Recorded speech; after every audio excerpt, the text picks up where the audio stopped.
এজন্য দোস্ত বাপ সবাই মিলে নিজেকে কেউ মিথ্যা নাফরমানি আল্লাহর অবাধ্যতা করে চালাক ভাই বল।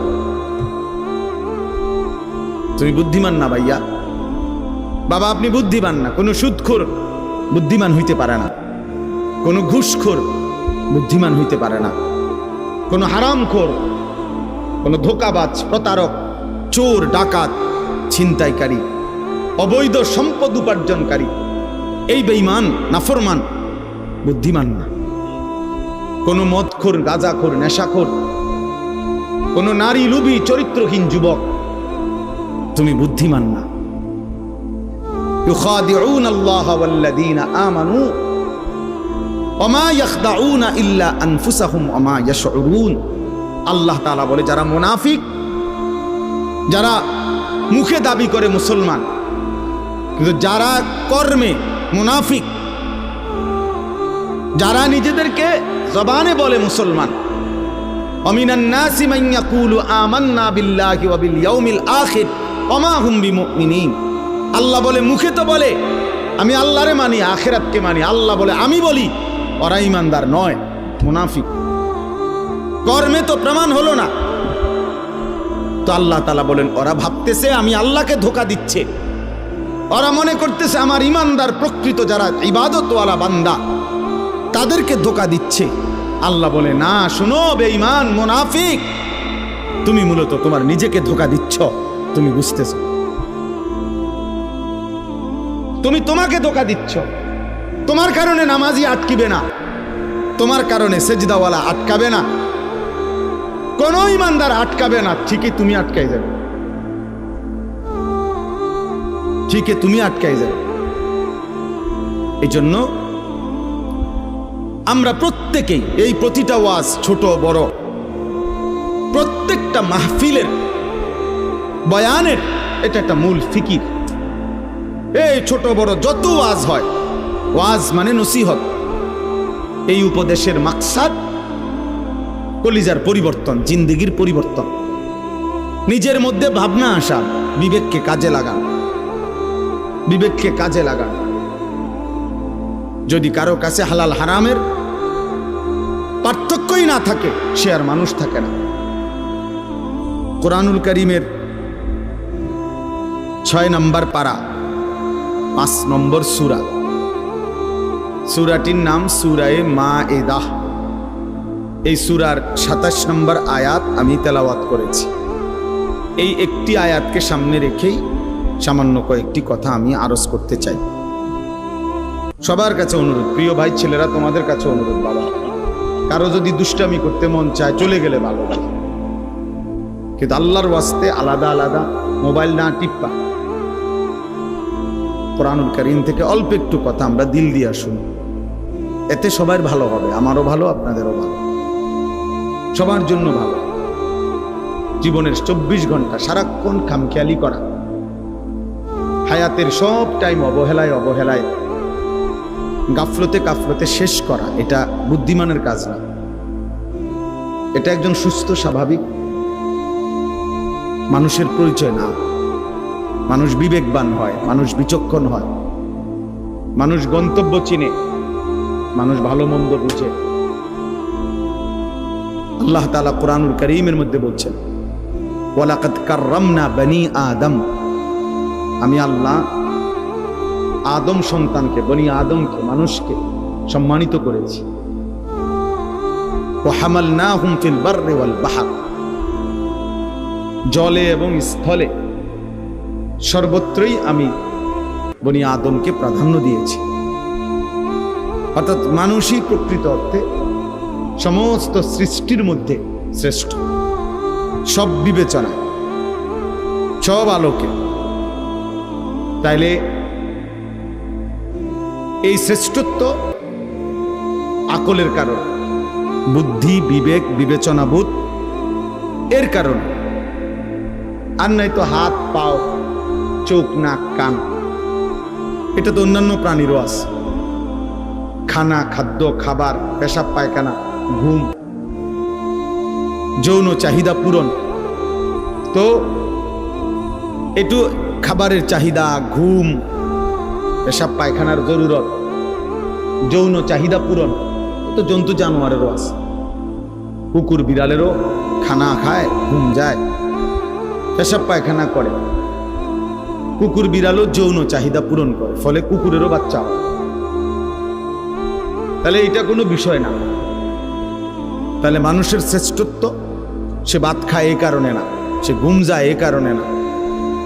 মানুষের শ্রেষ্ঠত্ব আল্লাহ তাআলা তাকে পূর্ণাঙ্গ আকল দান করেছে। বুদ্ধি, বিবেচনা, বিবেক বোধ, আলো অন্ধকার, রোদ বৃষ্টি, সত্য মিথ্যা, করণীয় বর্জনীয়, উচিত অনুচিত, ন্যায় অন্যায়, এটা বুঝবার মতো একটা সক্ষমতা, আকল, দিমাগ আল্লাহ তাআলা দান করছেন। আর সেটা যেন বান্দা প্রয়োগ করে, মানুষ প্রয়োগ করে, এটা আল্লাহ তাআলা খুব চাইছে। এই জন্য কোরআনুল কারীমের মধ্যে আছে ফাআতাবিরু ইয়া উলিল আলবাব, হে বিবেকবান, ফাআতাবিরু, তুমি উপদেশ গ্রহণ করো, তুমি একটু বুদ্ধি বিবেক খাটাও। আল্লাহ বলছে ফাআতাবিরু, তুমি একটু ভাবো, তোমাকে আমি আল্লাহ তাআলা আকল দিয়েছি। আল্লাহ তাআলা কোরআনুল কারীমের মধ্যে বলছেন আফা হাসিবতুম আন্নামা খালাকনাকুম আবাতান, তোমরা কি এই ভেবেছো যে আমি আল্লাহ তোমাদেরকে অনর্থক সৃষ্টি করেছি? ও আন্নাকুম ইলাইনা লা তুরজাউন, তোমরা কি এই ভেবেছো যে আমি আল্লাহর কাছে তোমাদেরকে ফেরত আসতে হবে না? কি মনে করেন আল্লাহ তাআলা আমাদেরকে অনর্থক বানিয়েছেন? কথা বলেন, আল্লাহ তাআলার কাছে আমাদেরকে ফিরতে হবে না?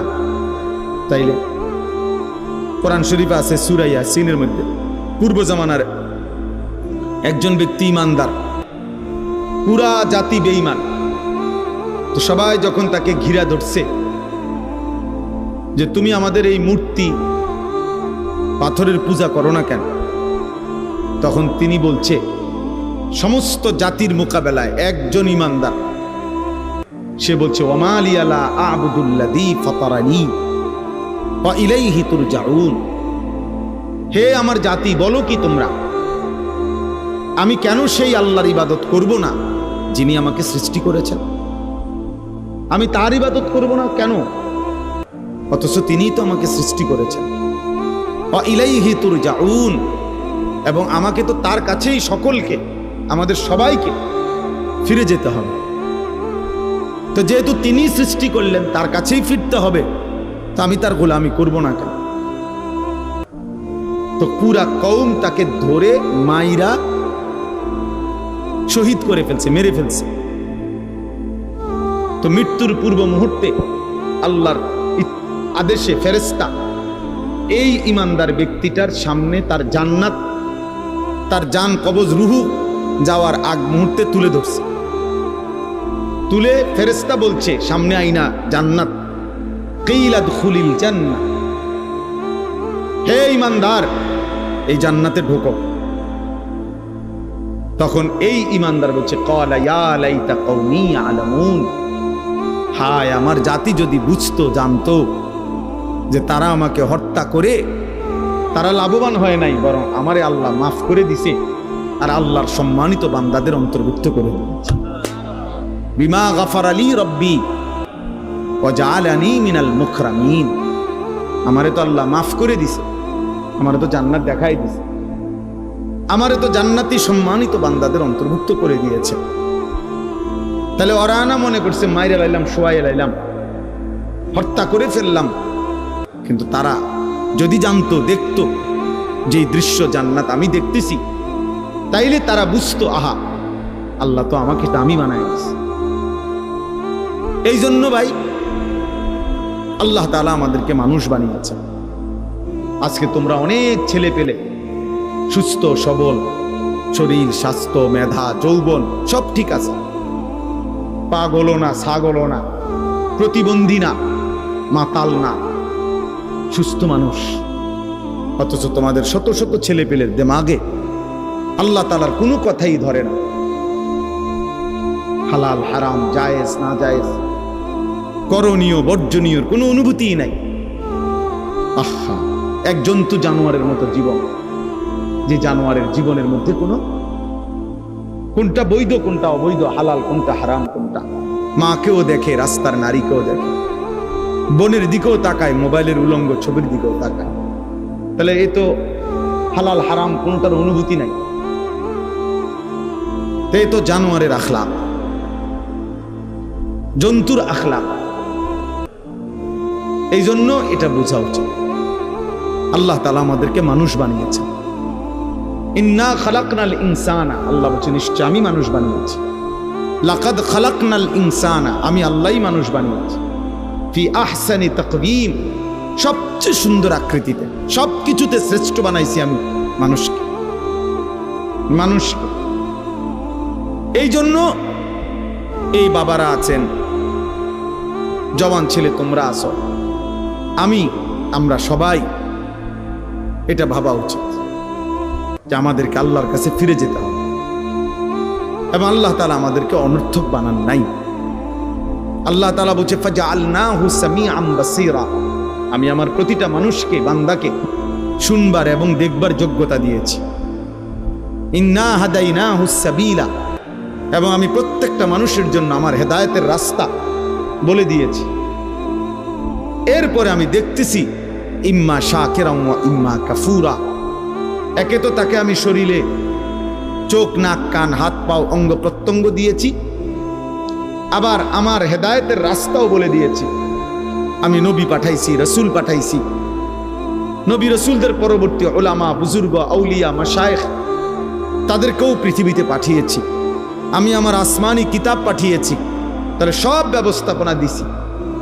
এবার আমি আল্লাহ দেখতেছি ইম্মা শাকিরান ওয়া ইম্মা কাফুরা, আমার কোন বান্দা আমার প্রতি কৃতজ্ঞ আর আমার কোন বান্দা আমার প্রতি অকৃতজ্ঞ। আল্লাহ বলেন অকৃতজ্ঞদের জন্য আমি জাহান্নামের আযাব রাখছি, কৃতজ্ঞদের জন্য আমি জান্নাতের নিয়ামত রেখেছি। ইন্না আ'তাদনা লিল কাফিরিনা সালাসিলা ওয়া আগলালান ওয়া সাঈরা ইন্নাল আবরারা ইয়াশরাবুনা মিন কাসিন কানা মিজাজুহা কাফুরা।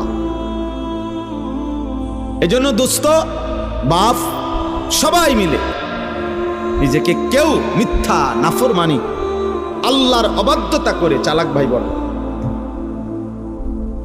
তুমি বুদ্ধিমান না ভাইয়া, বাবা আপনি বুদ্ধিমান না। কোনো সুদখোর বুদ্ধিমান হইতে পারে না, কোনো ঘুষখোর বুদ্ধিমান হইতে পারে না, কোনো হারামখোর, কোনো ধোঁকাবাজ, প্রতারক, চোর, ডাকাত, ছিনতাইকারী, অবৈধ সম্পদ উপার্জনকারী, এই বেঈমান, নাফরমান বুদ্ধিমান না। কোনো মদখোর, গাঁজাখোর, নেশাখোর, কোনো নারী লোভী, চরিত্রহীন যুবক তুমি বুদ্ধিমান না। ইউখাদিউনা আল্লাহ ওয়াল্লাযীনা আমানু ওয়া মা ইয়াখদাউনা ইল্লা আনফুসাহুম ওয়া মা ইয়াশউরুন। আল্লাহ তাআলা বলে যারা মুনাফিক, যারা মুখে দাবি করে মুসলমান কিন্তু যারা কর্মে মুনাফিক, যারা নিজেদেরকে জবানে বলে মুসলমান, আমিনান নাসি মান ইয়াকুলু আমান্না বিল্লাহি ওয়া বিল ইয়াউমিল আখির ওয়া মা হুম বিমুমিনিন। আল্লাহ বলে মুখে তো বলে আমি আল্লাহরে মানি, আখিরাতকে মানি, আল্লাহ বলে আমি বলি, ওরা ঈমানদার নয়, মুনাফিক। কর্মে তো প্রমাণ হলো না। তো আল্লাহ তাআলা বলেন ওরা ভাবতেছে আমি আল্লাহকে ধোঁকা দিচ্ছে, ওরা মনে করতেছে আমার ঈমানদার প্রকৃত যারা ইবাদতওয়ালা বান্দা তাদেরকে ধোঁকা দিচ্ছে। আল্লাহ বলে না, শুনো বেঈমান, মুনাফিক, তুমি মূলত তোমার নিজেকে ধোঁকা দিচ্ছ, তুমি বুঝতেছো, তুমি তোমাকে ধোঁকা দিচ্ছ। তোমার কারণে নামাজি আটকিবে না, তোমার কারণে সেজদাওয়ালা আটকাবে না, কোন ঈমানদার আটকাবে না, ঠিকই তুমি আটকাই যাবে, ঠিকই তুমি আটকাই যাবে। এই জন্য আমরা প্রত্যেকেই এই প্রতিটা ওয়াজ, ছোট বড়, প্রত্যেকটা মাহফিলের বয়ানের এটা একটা মূল ফিকির। এই ছোট বড় যত ওয়াজ হয়, ওয়াজ মানে নসিহত। এই উপদেশের মাকসাদ কলিজার পরিবর্তন, জিন্দেগির পরিবর্তন, নিজের মধ্যে ভাবনা আসা, বিবেককে কাজে লাগান, বিবেককে কাজে লাগান। যদি কারো কাছে হালাল হারামের পার্থক্যই না থাকে, সে আর মানুষ থাকে না। সে আর মানুষ থাকে না, সে জানোয়ারে রূপান্তরিত হয়। কারণ একমাত্র জানোয়ারের স্বভাব এটা, যার মধ্যে হালাল হারামের কোনো অনুভূতি নাই, পাক নাফাকের কোনো অনুভূতি নাই, পবিত্রতা অপবিত্রতার কোনো অনুভূতি নাই, এই জানোয়ারের আখলাক। এজন্য তোমরা যে সমস্ত ছেলে পেশাব পায়খানার পরে ঢিলা কুলুক টয়লেট পেপার ব্যবহার করো না, ঠিক মতো পবিত্র হও না, তোমার এই আখলাক জানোয়ারের আখলাক, কুত্তা বিড়ালের আখলাক, এটা কুকুর বিড়ালের আখলাক, এটা ইনসানের আখলাক হইতে পারে না। কারণ পশু এবং জন্তু জানোয়ার তার মধ্যে হালাল হারাম পাক নাফাকের অনুভূতি নাই। কুকুর না ঠ্যাঙ্গালগি দিয়া পেশাব করে চলে যায়, কিন্তু একজন ইনসান মানুষ সে এমন হবে কেন? এই জন্য ধীরে ধীরে অসংখ্য মুসলমান আজকে টাকা রোজগার করে মাথার ঘাম পায়ে ফেলে, কিন্তু তার মনের মধ্যে এলো আমি আমার জিপুত সংসারের লাগিয়া এই কষ্টটা করতেছি। কিন্তু যাদের জন্য কষ্ট করতেছে তাদের চরিত্র, তাদের আখলাক, তাদের ঈমান, তাদের আমলের ব্যাপারে ওনার কোনো মাথা ব্যথাই নাই। উনি এমনি বলে তারার লাগিয়া কষ্ট করতেছে। আপনি তো আসলে সোফার লাগিয়া কষ্ট করতেছেন, আপনি একটা টাইলসওয়ালা বিল্ডিং এর জন্য কষ্ট করতেছেন, আপনি 20 শতক জমি কেনার জন্য কষ্ট করতেছেন, আপনি গোস্ত দিয়া ভাত খাইতেন কষ্ট করতেছেন। আপনি মূলত সন্তানের জন্য কষ্ট করেন নাই, বিবির জন্য কষ্ট করেন নাই। সন্তান এবং বিবির জন্য যদি কষ্ট কেউ করে থাকে তো সেটা তার ইবাদত, তার আমল, তার বন্দেগী, তার আখিরাতের জন্য যদি কষ্ট করে সেটাকে বলে কষ্ট, সেটাকে বলে কষ্ট। আর নাই তো এটা ভুয়া কথা, ভুয়া কথা, ভুয়া কথা। আপনি সারাটা দিন মাথার ঘাম পায়ে ফেললেন একটা টাকার জন্য, 500টা টাকার জন্য, আর আপনার সন্তান নামের এই হাইওয়ান সে সারা রাত মোবাইলে উলঙ্গ ছবি দেখে, কোনোদিন ফজরের নামাজ পড়ে না। এই জানোয়ারের জন্য নি উপার্জন করছেন, এই জানোয়ারের জন্য নি কামাই রোজগারি করলেন, এই হাইওয়ানের জন্য নি বিল্ডিং করলেন। এ তো মানুষ নামের জানোয়ার, এ তো মানুষ নামের কুকুর। এই পশুর জন্য কি দরকার ছিল রোজগার করার? সে যেহেতু সব গুনাহ নাফরমানি অসভ্যতা করতে পারে, তাহলে তার হাতে ছেড়ে দেন। যেহেতু তুই সবই পারস বেটা, নারীও দেখতে পারস, ছবিও দেখতে পারস, উলঙ্গ নাচও দেখো, তুমি যেহেতু আল্লাহও চেনো না, রাসূলও চেনো না, সেজদাও চেনো না, নামাজও চেনো না, তো তুমি জানোয়ার, তোমার ছেড়ে দাও তারে, যে তার হাতে ছেড়ে দাও, যা বেটা।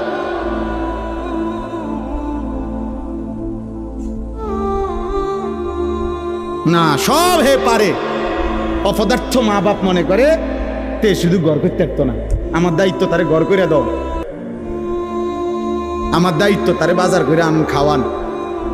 আহা, বোকা মানুষ কোন দিন বুঝবে? বোকা বাপগুলো কোন দিন বুঝবে? হযরত ওমর রাদিয়াল্লাহু তাআলা আনহু একটা ছেলে জীবনে একবার নবীজি সাল্লাল্লাহু আলাইহি ওয়াসাল্লামের একটি কথার বিপরীতে বিরোধিতা করে নাই, একটা যুক্তি দেখাইছিল, পাল্টা একটা ভিন্ন যুক্তি দিছিল। হযরত ওমর রাদিয়াল্লাহু তাআলা আনহু মৃত্যু পর্যন্ত ওই সন্তানের সাথে আর কথা বলে না, কথা বলে না। হযরত নূহ আলাইহিস সালাম সন্তান কেনানের মৃত্যুর সময় দোয়া করছিল আল্লাহর কাছে, আল্লাহ আমার সন্তান ডুবে যাচ্ছে পানিতে।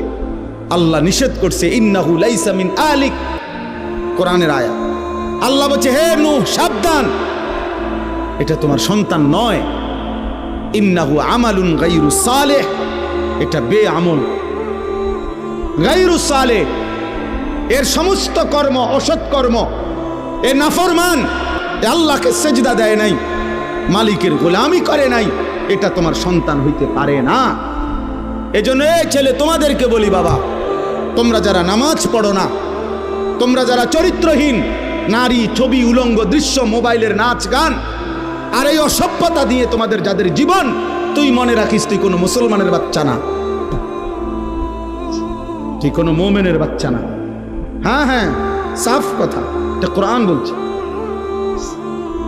আল্লাহ বলে দিছে নূহ নবীকে, সাবধান, এটা কি না, তোমার সন্তান না, সরো রে।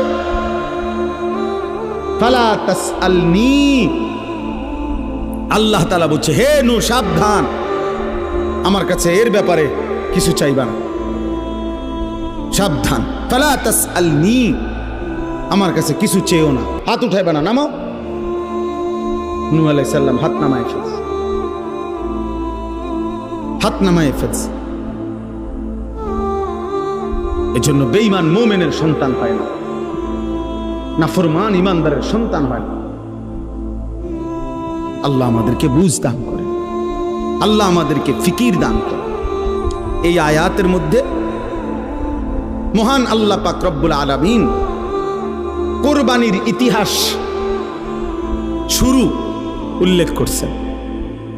এই যে সামনে আমাদের যে কোরবানি আসতেছে, একটি গুরুত্বপূর্ণ ওয়াজিব ইবাদতের নাম হলো কোরবানি। আমাদের জীবনে মুসলমান হিসাবে আর্থিকভাবে মানে টাকা পয়সার সাথে সম্পৃক্ত বিশেষ গুরুত্বপূর্ণ ইবাদত তিনটা। একটা হলো যাকাত, একটা হলো হজ, আর একটা হলো কোরবানি। যাকাত এবং হজ হলো ফরজ, আর কোরবানি হলো ওয়াজিব। আর একজন মুমিন ফরজ, ওয়াজিব, সুন্নতে মুআক্কাদা এই তিন আমলে ঘাটতি করার, বাদ দেওয়ার, কসম খোদার কোনো সুযোগ নেই।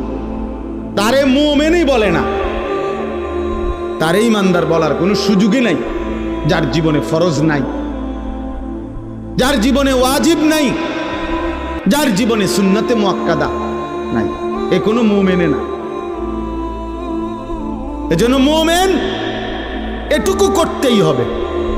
হ্যাঁ, নফল, মুস্তাহাব, মাসনুন অনেক আমল করলে অনেক নেকি, কখনো কখনো ছুটবার, ছেড়ে দেওয়ার সুযোগ আছে।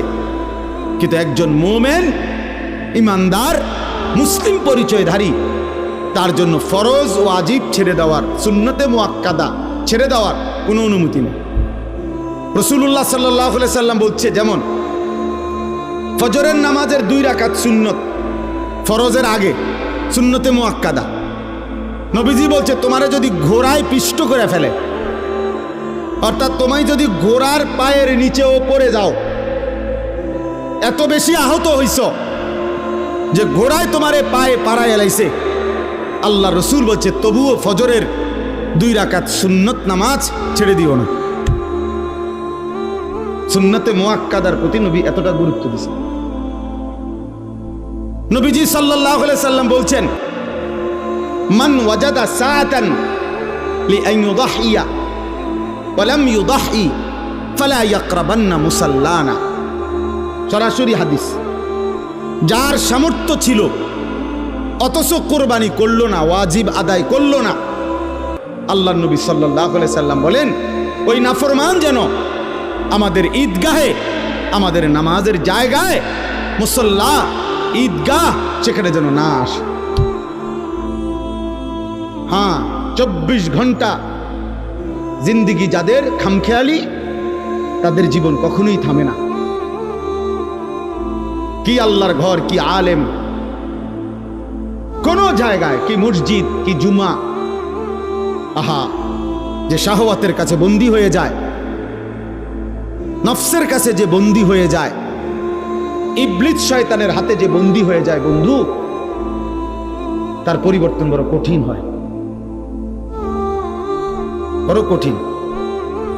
হাদিসের মধ্যে আছে, নবী সাল্লাল্লাহু আলাইহি সাল্লাম বলছেন, কিছু মানুষের দিল আছে এমন যাদের অন্তর কাল কুজে মিরবাদান, না না না না, পানি খাওয়ার জন্য, এটা জিনিস দেখাবার, এই যে এইটা মনে করেন গ্লাস, এরকম, অর্থাৎ যেই গ্লাস, যেই মগ, যেই জগ উল্টানো, একদম উল্টাইয়া রাখছে। নবীজি সাল্লাল্লাহু আলাইহি সাল্লাম বলেন, কিছু নাফরমানের অন্তর এমন হয়ে যায় উল্টানো কলস, উল্টানো জগ, উল্টানো মগের মতো।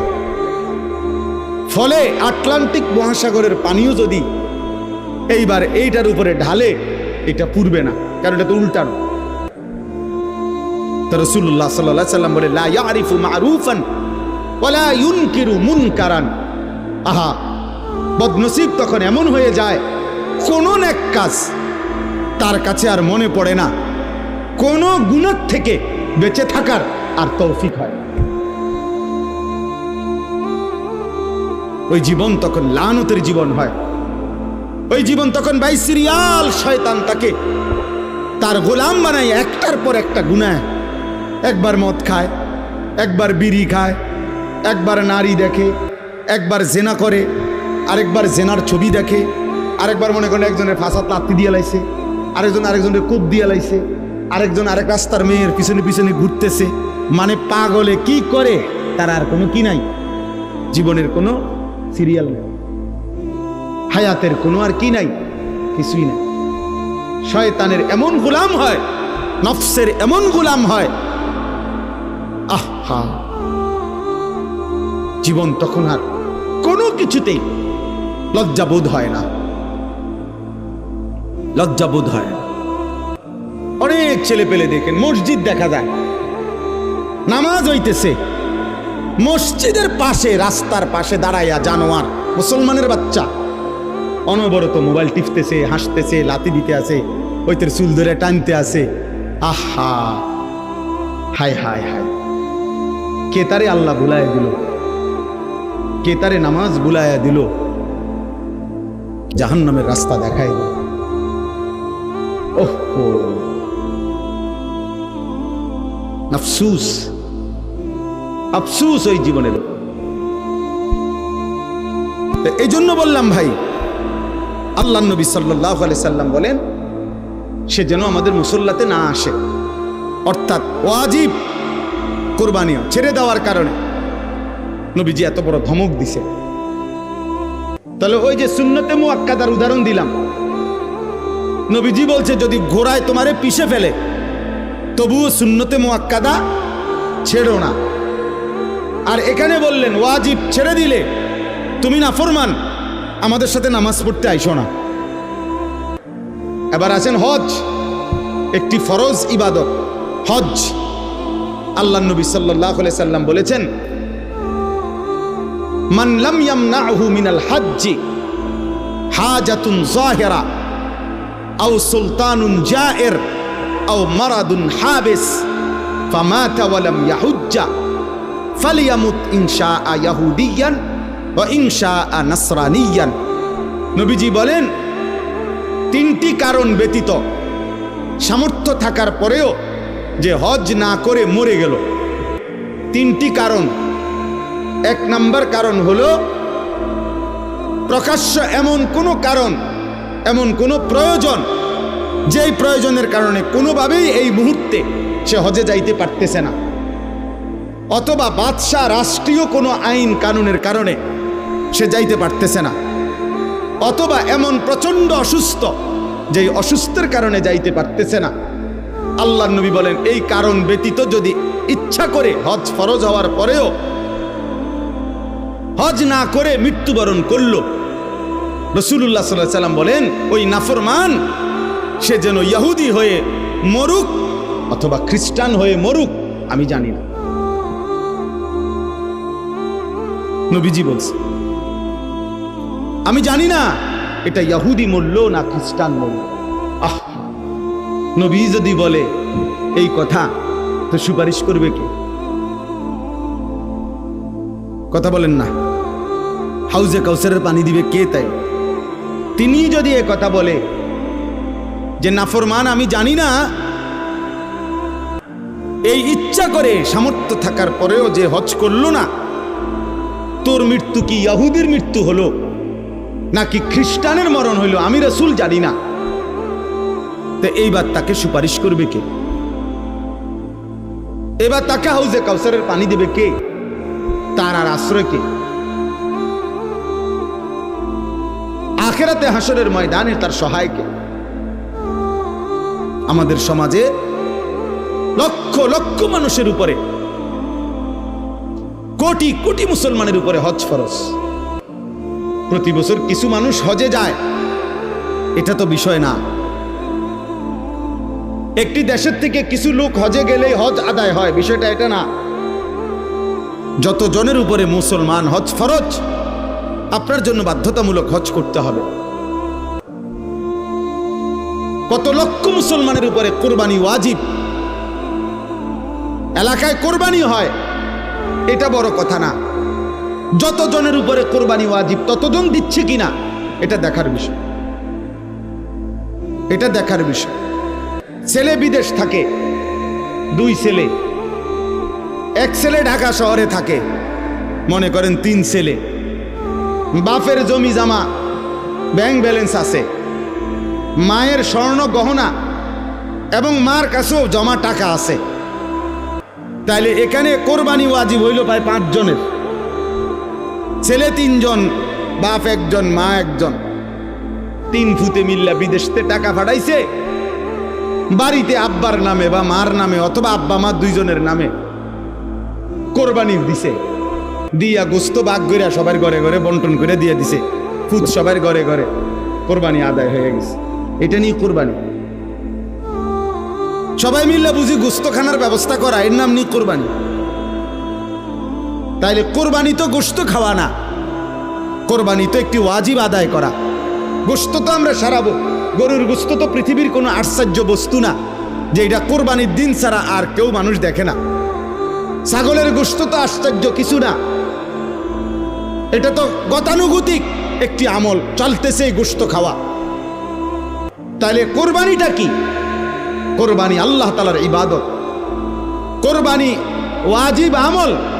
নবীজি বলছে কোরবানির প্রাণী কোরবানির দিন যখন রক্ত মাটিতে পড়ে, তাহলে গলার কাছ থেকে রক্ত মাটিতে পড়তে 1 মিনিটও লাগে না, 30 সেকেন্ডও লাগে না।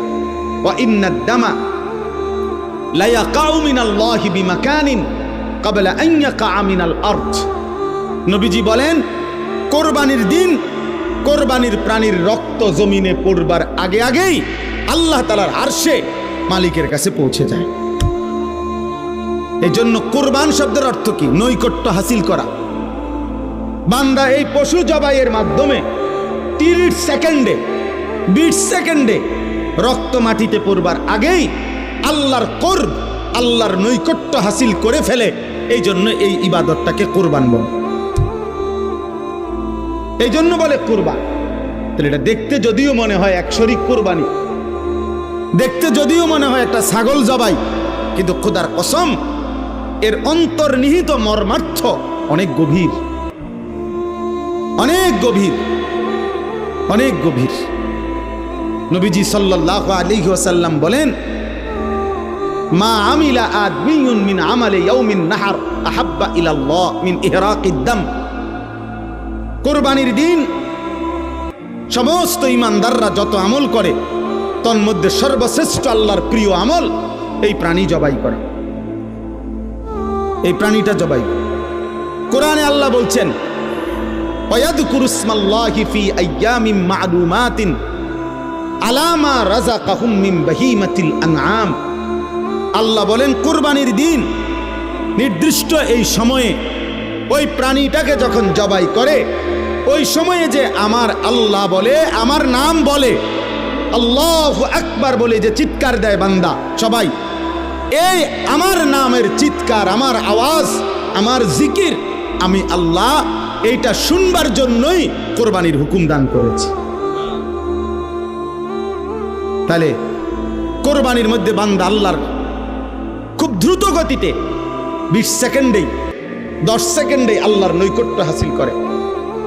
কোরবানির মাধ্যমে বান্দা আল্লাহর স্মরণ, আল্লাহর জিকির, আল্লাহর নাম বুলন্দ করে, আল্লাহু আকবারের ধ্বনিতে কাঁপায়া ওঠে, কাঁপায়া ওঠে। সেদিন শনিবার দিন, এই শনিবারে সর্বশেষ শনিবার দিন ফজরের নামাজ পড়ে পাকিস্তানের সেনাবাহিনী রাত্রিবেলা শুক্রবারের ভোর রাত্রে আবারও ইন্ডিয়া যখন আক্রমণ করছে, ফজরের নামাজ পড়ে নারায়ে তাকবীর আল্লাহু আকবার বলে পাকিস্তান সেনাবাহিনী চূড়ান্ত আক্রমণ করছে, যখন 3 ঘন্টার ব্যবধানে বেঈমান মাথা নত করে পরাজয় স্বীকার করতে বাধ্য হয়েছে। ইন্ডিয়ার বেঈমান কাপুরুষ বুজদিল, এটা প্রমাণ হয়ে গেছে পৃথিবীতে যে ইমানদারি শক্তিশালী, মুমিন শক্তিশালী, মুমিন শক্তিশালী। আল্লাহু আকবার, আল্লাহর নাম বুলন্দ করা, আল্লাহর নাম জিন্দা করা। আমার দিল বলে ফজরের নামাজের পরে ওই মানুষগুলো যখন, ওই সেনাবাহিনী যখন আল্লাহু আকবার বলছে, আমার মনে হয় আমার মালিকের আরশে আজিম খুশি হয়ে গেছে, তো আল্লাহ তাআলা তৎক্ষণাৎ বিজয় দান করছে। তাকবীর আল্লাহর বড় পছন্দ, আল্লাহু আকবার আল্লাহর বড় পছন্দ। আল্লাহ বড় যখন বান্দা বলে, আল্লাহ খুশি হয়, তখন আল্লাহ খুশি হয়। এজন্য প্রিয় যুবক, মনে রাখো ভাইয়া, আগামীর পৃথিবীতে ঈমান আর কুফরের যুদ্ধ আরো বাড়বে। ইসরায়েল আর ফিলিস্তিনের যুদ্ধ না, ঈমান আর কুফরের যুদ্ধ। ভারত আর পাকিস্তানের যুদ্ধ না, ঈমান আর কুফরের যুদ্ধ। আরাকান আর বার্মার যুদ্ধ না, ঈমান আর কুফরের যুদ্ধ। কাশ্মীর এবং ভারতের যুদ্ধ না, ঈমান আর কুফরের যুদ্ধ। আর ইনশাআল্লাহ মুমিন ঈমানদার আল্লাহর কালেমা বুলন্দ করবে যারা, কালেমার জন্য লড়বে যারা, নিশ্চিত আল্লাহ আজ কিংবা কাল তাদেরকে বিজয় দেবেই দেবে ইনশাআল্লাহ। এজন্য মনে রাখো, তোমরা যারা নামাজ পড়ো না, চরিত্রহীন যুবক, নারীর কাছে, ছবির কাছে, নর্তকীর কাছে, উলঙ্গ দৃশ্যের কাছে, এই বেঈমানের সাজগোজ, চুলের ফ্যাশন, আহা হেরে গেলা কাপুরুষ, তোরে দিয়ে আগামীর পৃথিবীতে ঈমানের যুদ্ধে কোনো কাজ হবে না। মনে রাখবে, বাতে খাইবা আর ঘুমে যাইবা আর বেডি চাইবা আর উলঙ্গ দৃশ্য দেখবা। মনে রাখো আব্বা, মুমিন যারা, জানবাজ মুজাহিদ যারা, তারা ঠিকই যুদ্ধ করবে, আর তুমি তখন নাফরমানি আর অসভ্যতার মধ্যেই ডুবে পড়বে।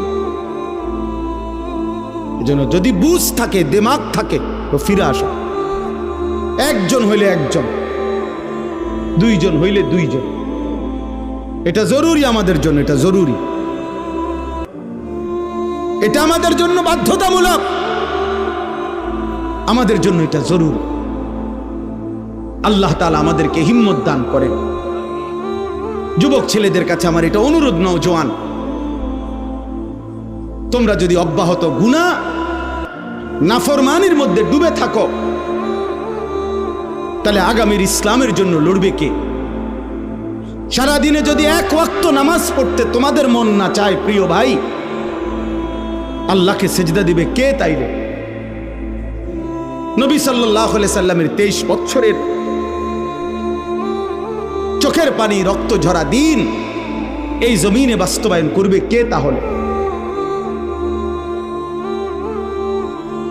আমি এজন্য অনুরোধ করছি, আমরা প্রত্যেকে ইনশাআল্লাহ আল্লাহর দিকে ফিরতে চেষ্টা করি। আল্লাহর দিকেই ফেরা দরকার আমাদের। ছেলেরা, আমি তোমাদের কাছে অনুরোধ, বাবা, তোমাদের যাদের চুল বেঈমানের মতো, তোমরা এই চুল সমান করো। প্রিয় ভাই, এই নষ্ট এই জিন্দেগি ছেড়ে দাও। নারী, ছবি, নাচ, গান, উলঙ্গ দৃশ্য, এটা মুমিনের জীবন না। আমাদের নবী সাল্লাল্লাহু আলাইহি সাল্লামের চাইতে সুন্দর এই গোটা কায়নাতে কেউ হয় নাই। অতএব তার সৌন্দর্যের চাইতে সুন্দর কিছু হইতে পারে না। তো আমার বলার উদ্দেশ্য হলো এই কথাটা, এই কুরবানি একটি ওয়াজিব ইবাদত, হজ ফরজ ইবাদত, যাকাত ফরজ ইবাদত। তাহলে ফরজ, ওয়াজিব এবং সুন্নতে মুআক্কাদার মধ্যে মুমিন ঘাটতি করতে পারে না, ঘাটতি করার কোনো অনুমতি নাই।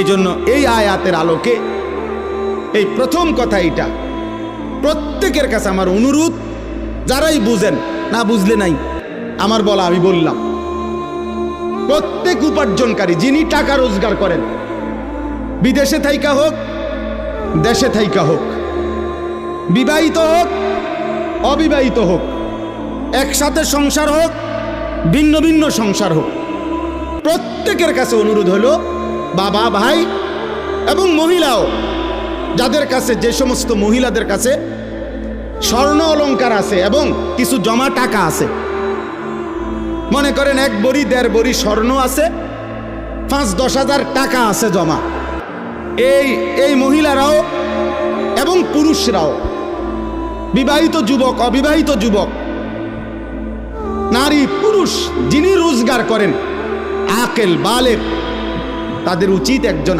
আলেমে দ্বীনের কাছে, একজন মুত্তাকি আলেমের কাছে জিজ্ঞাসা করা যে হুজুর, আমার এই সম্পত্তি, আমার জমি আছে মোটে দূর, আমার ব্যাংকে জমা আছে এত, আমার ঘর বাড়ি মিল্লা, আমার ব্যাংক ব্যালেন্স এই টাকাটা আছে, এই আছে, এই আমনে আমারে হিসাব কইরা বলে দেন আমার উপরে জাকাত ফরজ কিনা, আমার উপরে হজ ফরজ কিনা, আমার উপরে কুরবানি ওয়াজিব কিনা।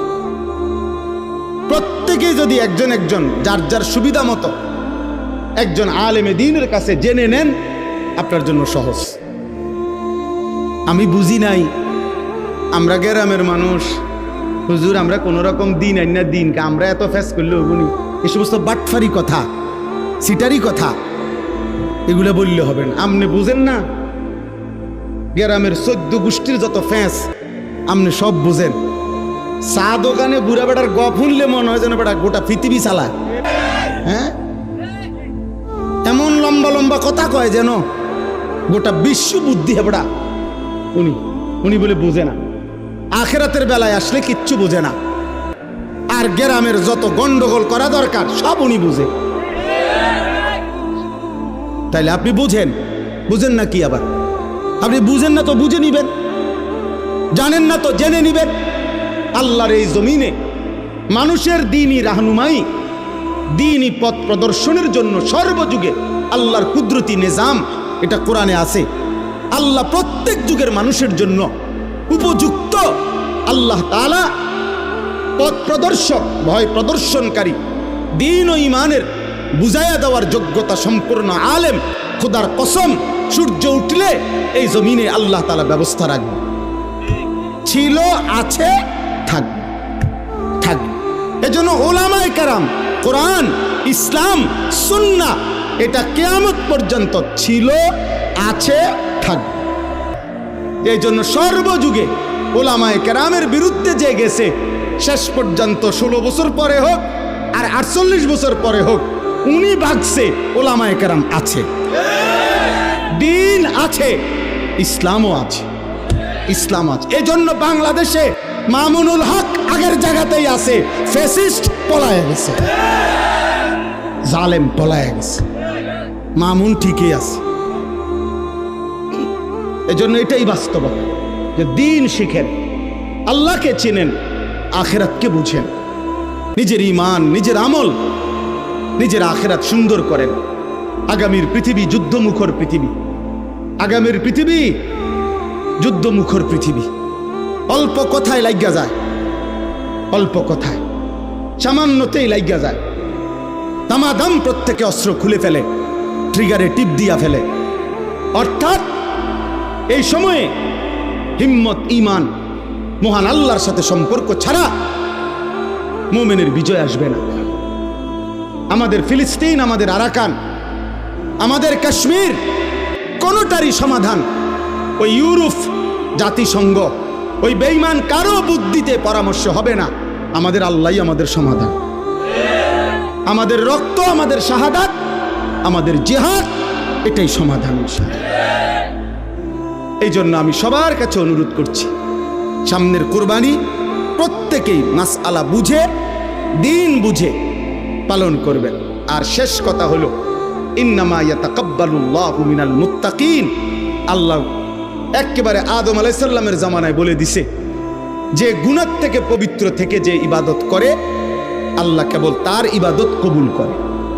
এজন্য যাকাত, হজ, কোরবানি, নামাজ, রোজা, সাদাকা, জিকির, তেলাওয়াত, সব কিছু বান্দার যেই কোনো নেক আমল আল্লাহর কাছে যদি কবুল হইতে হয় তাইলে গুনাহমুক্ত হইতে হবে, হারাম থেকে মুক্ত হইতে হবে, গুনাহ থেকে মুক্ত হইতে হবে।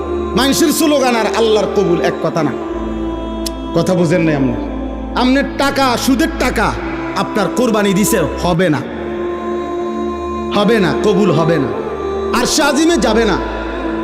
আমনে মসজিদে মাদ্রাসায় অমুকখানে তমুকখানে 50,000 টাকা দিছেন, কিন্তু টাকা যদি হয় হারামের, টাকা যদি হয় সুদের, টাকা যদি হয় ঘুষের, টাকা যদি হয় কিস্তির, তো সেটা আসমানে যাবে না, সেটা কবুল হবে না। স্লোগান মিলতে পারে, বুঝেন না কথাটা? জনাব অমুক 30,000 মার হাবা, মার হাবা, এটা ঠিক আছে, মারও ঠিক আছে, হাবাও ঠিক আছে, কিন্তু আরশে আজিমে যাবে না। আসমানে যাইতে হলে কি হইতে হবে? হালাল হইতে হবে, পবিত্র হইতে হবে, গুনাহমুক্ত হইতে হবে, গুনাহমুক্ত।